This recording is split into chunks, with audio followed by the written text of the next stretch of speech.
Jesus Christ mais Yesu has Krista dealt with moom sin jëfe na and all Bakar. its effects. ak yépp li nga xam ne Death. loolu la ëmba Poverty, muy deega sickness, ñàkk ga feebar ga disease, jàngoro yi anything evil lépp li nga xam ne that fi came as a seytaane result la of sin te jàngoro Bakar has moo ko been isi dealt with. loolu yépp Yesu Krista And daan na ko by his stripes you nag ca lañ ko were, gaañee not are, were healed. ca gaañ ba ñu ko gaañ He nag dealt with foofu la ñu sickness. fajee You know, let me tell you the interesting thing here. ma wax leen Very fii li nga interesting. xam ne moo am solo fii Jesus didn't deal with sickness by dying. No. Yesu Krista His death dealt with sin. dee bu mu dee moom dafa It is the jëflante stripes ak Bakar that dealt moom with sickness. ca nu ñu ko gaañee loolu moo jëflante Because ak sin feebar is greater than sickness. So Ba he had to die Bakar- for the sin. But for Bakar sickness, moo it's gën a stripes. rëy feebar His wounds. ca gaañ-gaañ yañ ko gaañoon His wounds. ca And he was gaañ yàlla wounded on his head. dañu ko gaañ nag ca Yeah, he boppa ba bled. He bled on his head. When they took the that crown of tongues and put it on, that was for the Loolu healing mooy of your dëgg ya- mind. dëgg ya nekkoon ca Any boppa ba sickness that's connected with mental was dealt with. lépp li by nga the xam stripes ne that were on his head, dafa right? jëflante ak Then he feebari was boppa bi. pierced in his hand, loolu daajoon nañ ko tam dealing ci with loxoom any sickness that you can get by contact. loolu nag loolu He said mooy jëflante he has ak feebar bi contracted the nga xam ne disease. moom You dañ know, da ko by touch. wàlla Jesus dealt with dem ko all of laal that am with his ko. hand. Yesu Krista daan He na was loolu yëpp pierced on his feet, right? daajoon nañ tànka Dealing with bi any sickness that have to do with lameness, loolu nag paralysis, mu ngi wone bépp He feebar didn't bu leave am bu any dafa area. tànka moom bàyyut fenn bàyyut even doon fenn stomach sickness.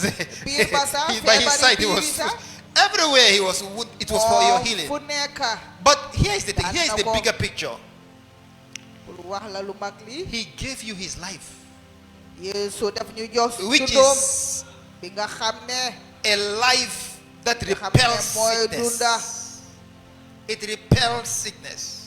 dunda boo That's xam even the ne bigger one. moom dafa daan feebar So what Christians need to understand is this: lu chrétien yi war a xam fii the mooy Bible says, if any téere man bi wax na fii ne be in Christ, képp ki nga xam ne He mu ngi ci is Krista bi a moom new creature.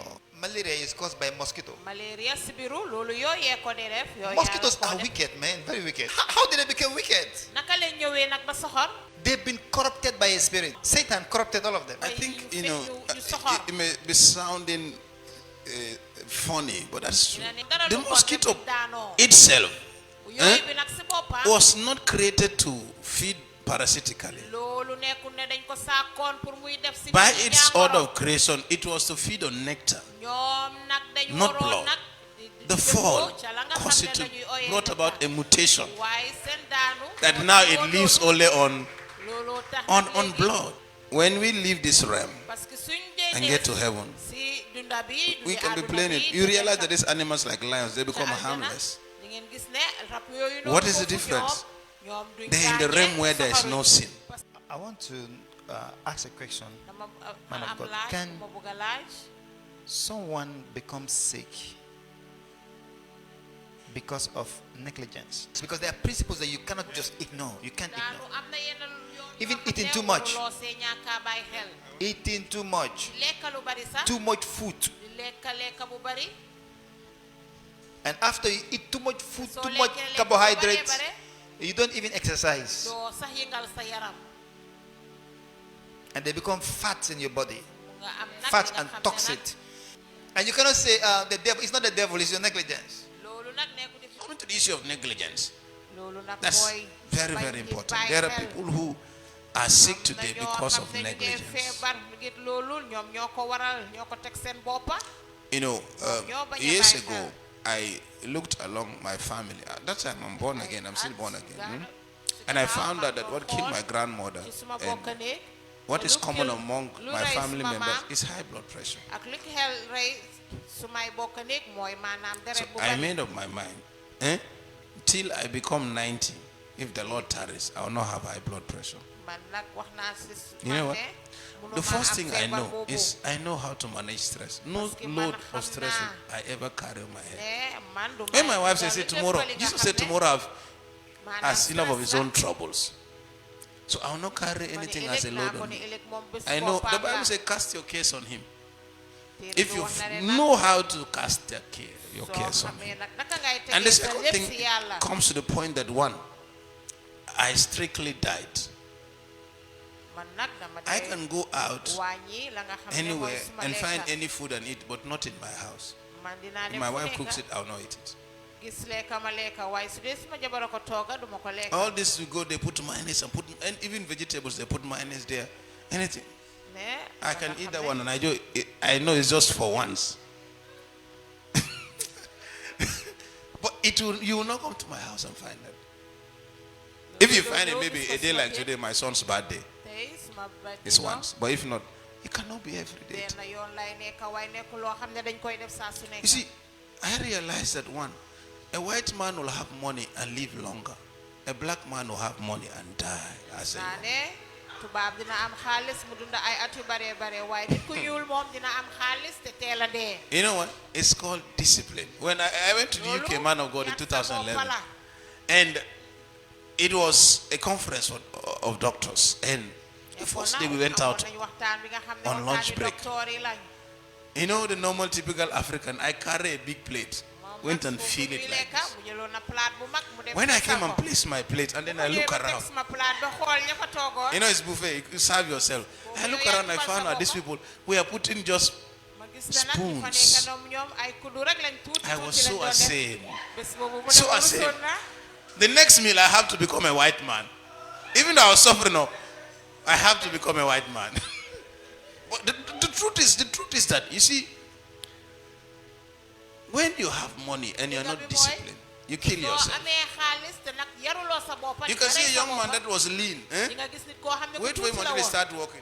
He gets smarter. When he's walking, his stomach is like that. You're killing yourself. I maintained the same weight for 15 years. If anything, I just drop when I'm fasting. But I've maintained the same weight for 15 years. And I want to maintain the same weight. Because, you know, I've put conditions on myself. One, I eat once a day. Once a day. I know you sound... I have a little money, I work and I have money, but I discipline myself to eat once a day. Really, days that I don't fast, maximum is twice. But I never... You can count the number of days I eat breakfast and eat lunch, or eat breakfast and I eat once a day. And it's discipline. Paul said, I box myself. I subject myself. You can have it, but still say no. It can be there, but still say no. Today you see people that eat until even in their sleep. When they wake up, you see, sometimes it's not just about diabetes, just not just about high blood. The body can be dying inside. The body can be aging. There are young people in 20 years who, if you look at them medically, they have the body of a 60-year-old man.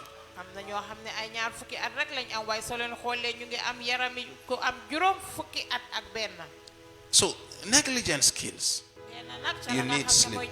For young people, us here, 5 hours should be enough. Secondly, be disciplined with food. Be very disciplined with food. Fasting. One of the best exercises you can ever do is the exercise of fasting. And fasting is very healthy. It detoxifies you. It clears your blood vessels of all the things that are gluing there. I'm talking from science. Even science approves fasting. And drink water. Drink water. Learn to drink water. Some of us don't like drinking water. Our water is juice. Juice is not water. Juice is not water. Learn to drink pure water. At least 2 to 3 liters every day. It's for your kidneys. dafa baax It's so good for your ci sa kidneys. Some people have the habit of not even drinking a full liter in a day, and the kidneys needs to excrete 1.7 liters of urine every day. So you're not even giving it what it needs.